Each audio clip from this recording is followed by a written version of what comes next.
I am Incredibly Nina, and you are. Let me know who you are in the comments down below. I welcome you.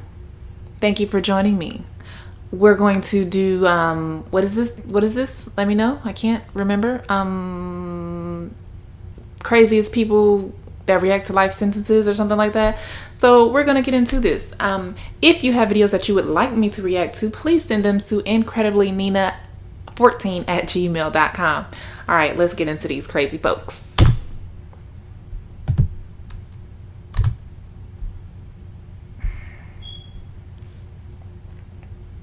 A famous saying goes, don't do the crime if you can't do the time. There's a lot of truth in that, especially for those people who forget that they could be spending life behind bars. From an attempted murderer with a fainting spell to a weeping monster, here are 15 craziest reactions of convicts after being given a life sentence. Before we begin, make sure to hit the like button, subscribe to our channel, and click the notification bell. Go ahead and do all of that for them. Amazing videos every day. With that being said, let's begin. I need to learn to do side-by-side videos. The Hitman Hirer. In 2014, Diana Lovejoy was in the midst of a brutal and messy custody battle with her ex-husband, with neither side. So crazy how people love someone and then they hate them. It's really crazy to me how that works. And I hope I never experience that ever in my life. And willing to budge on their demands. In a fit of rage and a crucial lack of thought, Diana conspired with her gun instructor to resolve the situation by murdering her ex-husband. Of course, the whole thing went horribly wrong.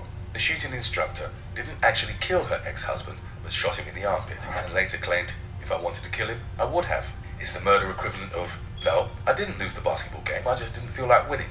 But months later, Diana found herself in... So why did you do it? If you weren't going to go all the way, what was the point in just shooting him?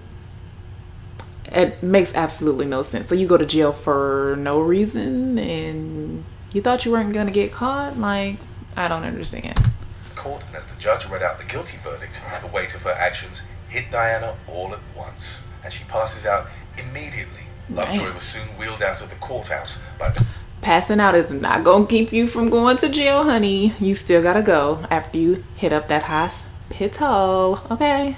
Paramedics, but it didn't change the sentence. She's now serving 25 to life in prison. So, Damn. She didn't kill her husband, lost the custody battle, and got sent to jail for the rest of her life. Sounds like it was worth it, eh? It'll come as no surprise when we tell you that the number one cause of life sentences is murder or attempted murder. Those who try to take lives usually find it costs them their own, as they're forced to live out their days in a big block of concrete with unpleasant people and some sludge for dinner. But for some like Diana, that realization comes a little too late. Number 14.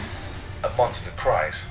Many of those given a life sentence will do anything to avoid jail time, even if that means appealing the ruling or just outright denying the juror's verdict. But sometimes you can only hurt yourself and your case for doing so. Don't cry Ellis now. Nelson Ortiz-Neves made news in 2017 when he beat a 4-year-old boy to death and was given a life sentence in return. It didn't take long for Ellis to appeal the charges, claiming that the trial testimony was based on junk science and was biased against him due to the jurors hearing about past episodes of domestic violence and violence towards children. Crazy. Even the suggestion that these episodes were irrelevant is absurd, given the nature of the case. When the jury all but dismissed Ellis's appeal, the judge began describing the injuries suffered by the boy in poor graphic baby detail. Overwhelmed by what he was hearing, Ellis broke down into tears. Don't cry now. Eventually forcibly removed from the court. Good, get his ass out of there. And honest comments ever heard in a courthouse. The judge called Ellis the lowest form of human life that I've been able to observe or see. Shortly after, you ain't Ellis was shit. sent back to prison for the rest Is of what his he life. basically was And rightly saying. so. Justice had been served. Number 13. The teen killer. In 2012, a devastating murder shocked the relatively peaceful city of Sheboygan Falls, Wisconsin, in what was the city's first... It was them damn Justin Bieber bangs. The damn swoop. That's why they crazy. Homicide since 1996. 2 young teenagers attacked and killed 78-year-old Barbara Olson at her home with a hammer and hatchet. Way before Justin. One of the killers was her great-grandson. At Damn. only 14, Antonio Barbeau was sentenced to life in prison for first-degree intentional homicide. Barbeau initially tried to get himself off the hook by claiming mental disease. Oh, you trying to play crazy? Due to cognitive difficulties that began when he was struck by a car at the age of 10. But when it became clear that this excuse was not going to work on the court, Barbeau was forced to accept the severity of what he did. and he was so overcome with guilt and regret about his crime that he couldn't even finish his statement in court, forcing his lawyer to finish it for him. Barbeau's unforgivable killing of his own great-grandmother did not just end her life, but his too. At the age of 14, Damn, Wilbur wasted guaranteed life. he would spend his life in prison, only becoming eligible for parole in 2048. By that time, he will be 50 years old and will most likely be regretting this twisted decision. Number 12. The Fainting Sisters. In 2017, a 3-year-old Georgia boy was pronounced dead, with the cause ultimately determined to be blunt force trauma. But the boy's guardian claimed he had been sent to bed after taking a cupcake, where 2 sisters went to check on him and found him unresponsive. That's obviously a very different story. They beat him. So what actually happened? But only in court did the truth come out. The boy had taken a cupcake from the kitchen when he wasn't supposed to, but the sisters didn't find him unresponsive. They decided to punish him themselves, with one spanking the boy and the other repeatedly hitting him with a baseball bat. All that for taking one cupcake. The boy later died from They need the death penalty. That's what they need. the repeated strikes, and the sisters were rightly indicted with a life sentence. This video shows the How women y'all reacting both to their life crazy. sentence, with both collapsing to the floor. But was it shock, devastation, whatever it was, there's no question that these women deserved what It was they an got. act. To beat a child Don't to get death with sick a baseball now. bat for something as trivial as taking a cupcake is such Poor a cruel, baby. evil crime that a life sentence is more than fair. Yet these sisters didn't expect to get such a severe punishment. What which did they leads you think to was ask, gonna happen? What did they expect? Then again, it's clear that these convicts aren't exactly great at thinking in terms of long-term consequences. Number 11. Stupid. The sleeping murderer. It's always a bold move to laugh or smirk during your big trial. But to fall asleep, you're really playing with fire if you try and pull off that one. Yet some convicts don't consider a court appearance to be the place for regret or reflection, but pride. And as this guy showed, that's a really dumb Ugly. thing to do. After murdering an elderly woman, this teenager made a splash in his debut appearance in court after he spent the entire hearing laughing, smirking, and sleeping.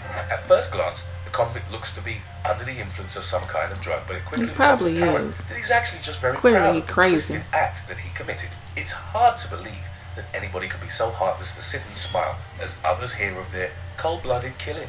But that seems to be the norm for criminals like this. For this guy, the fact that he got a life sentence made no difference. He was happy about the crime and clearly didn't regret it. Evil. And for that reason, he got sentenced to spend the rest of his life behind bars. Good. To sleep in court is to show no regret, no remorse, and no respect. And when you're at risk of going to prison for the rest of your life, that's not necessarily the kind of thing you want to be showing. Of course, that doesn't matter for this guy. Number 10. The crying carjacker. The old saying goes that there's no such thing as a victimless crime. Every action you take affects someone else, and the crime spree affects a heck of a lot more, particularly if you choose to steal from innocent people like this carjacker. And once you've committed these crimes and hurt others, it makes it difficult to feel bad Oh, for now you gotta when sue you them. cry over your life sentence. In 2014, Ryan Stone embarked on a carjacking crime spree, stealing several vehicles and Damn. kickstarting a lengthy high-speed chase. No one should ever be able to pull your door open and pull you out. First of all, your door should be locked. Second of all, you should have on your seatbelt. Third of all, anytime somebody get that close to your car, you should be ready to have your foot on the gas so you can leave their ass. Okay? Is with the police that resulted in one nearly fatal injury Damn. for a Colorado state trooper.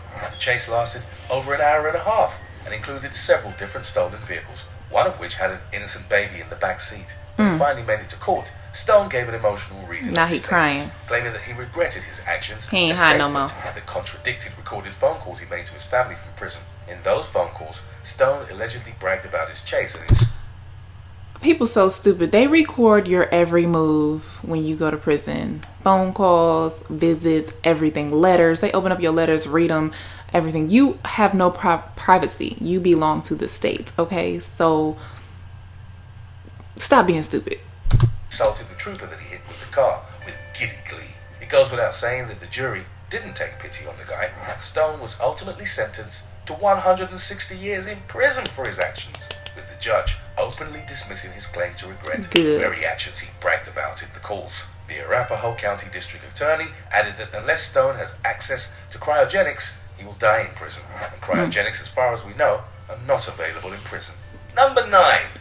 The Morning Murderer. Admittedly, this entry is less of a life sentence, That actor got some colorful ass tattoos. I ain't never seen nobody tattoos that damn colorful. more of an end-of-life sentence. A Florida man who killed 2 people while robbing several Dunkin' Donut stores was given the death penalty in 2015 for his crimes. His response was not quite Why you have to kill people? Why you just can't get the money and go like Stupid. Quite what you'd expect for a guy who killed multiple people while robbing a coffee and donut shop. James Herard's reaction to the news of his death sentence was unsurprisingly muted. Damn, he just There were no ain't care. hysterics, there were no dramatics. He just nodded while clearly fading in and out, even as his devastated mother was led out of the courtroom after her emotional response to the news. For Herard, this was a surprising change of tactic. Previous appearances before the court saw him barking like a dog and even daring the judge to give him the death penalty. But apparently, even when the judge called his bluff, Herard still pledged to appeal the sentence. I guess that's a crazy reaction to a crazy reaction. Herard never actually showed remorse for his actions. If anything, he Because he's crazy. and goaded about the whole incident with little concern for how it would turn against him. This is an excellent example of how our actions have consequences. Not everything goes in your favor. Number 8. A murderer collapses. It's pretty wild that so many murderers or attempted murderers would admit that they committed the crime and then change their mind. However, it's a very common occurrence. Most of the time, of course, this change of mind is all but dismissed. And when that happens, you get some unusual reactions from the convicted. In 2016, Jaleel Smith Riley pleaded guilty to charges of aggravated murder and attempted murder, only to later change his mind and claim that he did not do the very crime he said he did. This flip-flop was rejected pretty quickly, landing him a life sentence without the possibility of parole. But that didn't sit well with him. After hearing the news, Smith Riley collapsed to the floor of the courthouse before being picked up by police. But then he said something that confused everyone. So what does he get? To clarify, nobody has any idea whom Smith Riley was talking about. But if he was referring to himself in the third person, well, that's a whole other thing we can't even begin to deal with. It takes much courage and or stupidity to admit you did something and then claim you didn't do it. And it doesn't help anyone to just conveniently collapse when things don't go your way. But I guess that just goes to show I think they think collapsing will get them out of things. Number 7. Flipping the bird. This is probably a very obvious thing to say, but no good can come from flipping the bird to legal professionals. Whether you did the crime or not, whether you like the jury or you don't, it's just not a great idea to annoy the very people you want to save your life. Of course, some people just don't care if they get saved or not. TJ Lane was sentenced to life without parole after he murdered 3. Why does he need a bulletproof vest on? I never understand how they protect the criminal, but whatever. High school students and injured another 3 while on a shooting rampage in 2013.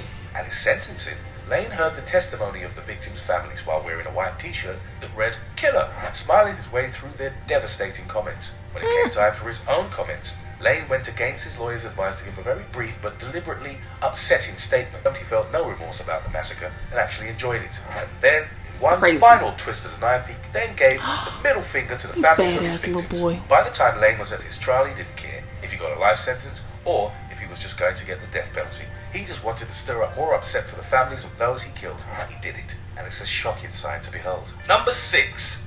Throwing the podium.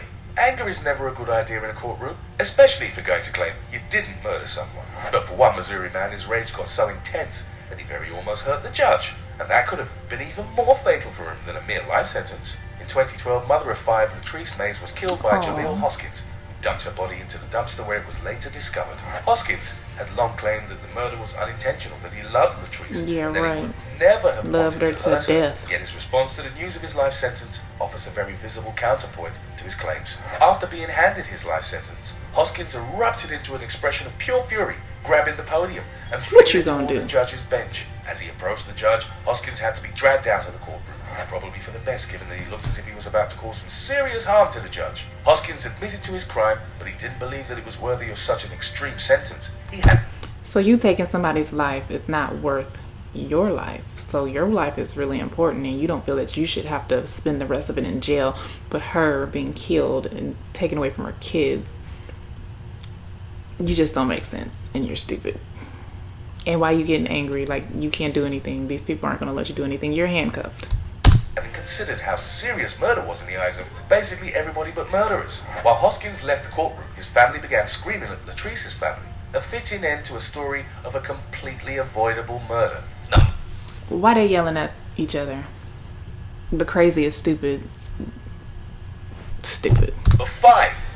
Threatening the judge. The ultimate cardinal sin of any legal battle is to threaten the judge presiding over the case. It's a surefire way to tick people off and guarantee that you will be mistreated. And yet I think you can guess where this entry is going to go. In 2010, Juan Rodriguez, appeared in court on charges of attempted murder, a crime that he adamantly denied committing. But when the judge denied Rodriguez's request to be let out of jail for Rosh Hashanah, he didn't exactly help himself. Angry about what he claimed to be religious persecution, Rodriguez told the judge that if he weren't allowed out of jail, he would take the judge's life. Those are quite literally his words, with no exaggeration or summary. I will take your life. And then, as if to make matters worse, he followed up with, what's your phone number? If you don't let me out of here, I'm going to kill you. One of the strangest not guilty pleas you'll ever see right there in front of you. The judge was obviously not impressed with the outburst and ruled that his decision go ahead, meaning that Rodriguez would not be allowed out for Rosh Hashanah and possibly putting the judge's life at risk in the process. Although let's be honest, it's highly unlikely this guy will ever leave prison anyway. Number 4. Teen freaks out. The fact that so many teenagers find themselves facing life sentences is a sad truth. Kids, y'all gotta be careful. You have to think, do I want to spend the rest of my life in jail? Is this worth it? Is my anger going to land me in jail? Because silly, stupid, temporary feelings can cause you the rest of your life. Okay? Truth of our modern age, it seems that every week there's another teenager being forced to confront the consequences of their actions. That ain't no damn teenager. He look about 30 years old. On the ultimate life-changing level.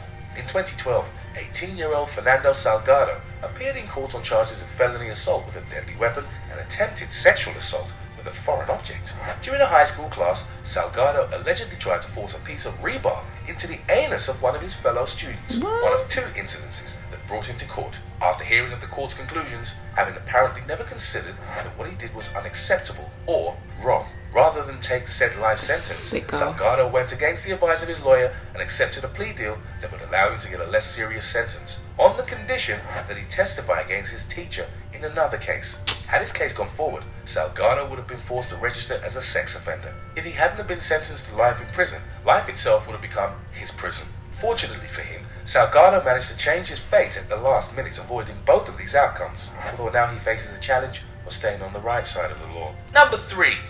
Innocent or monster. While most legal cases feel pretty open and shut, some are a lot more complex and require some extra thought to come to the right conclusion, especially when those cases involve young people or teenagers that might not be fully aware of their actions. In March 2015, a trailer caught fire in York County, South Carolina, killing a 14-month-old boy inside. Months later, 17-year-old Jacob Matt Morgan was in court to address claims that he was the direct cause of his baby brother's death, something he adamantly denied because prosecutors...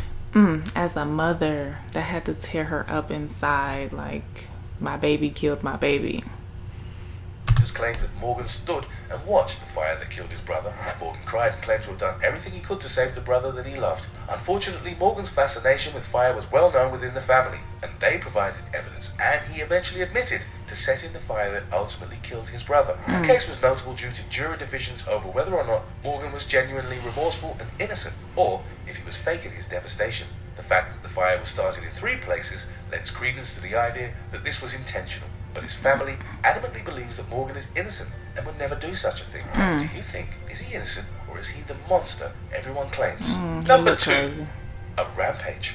Well, rampage might be an exaggeration, but not by a whole lot. It's fair to say that when he was sentenced to be executed for the murder of a young couple, Dexter Darnell Johnson did not react well. In 2007, Johnson and 4 friends threatened an innocent couple with a pistol and a shotgun before carjacking, robbing, raping, and murdering them. In court, Johnson insisted that he was innocent and that the illegal activities were all at the hands of someone else, despite prosecutors presenting evidence that suggested it was part of a month-long crime spree that he took an active role in.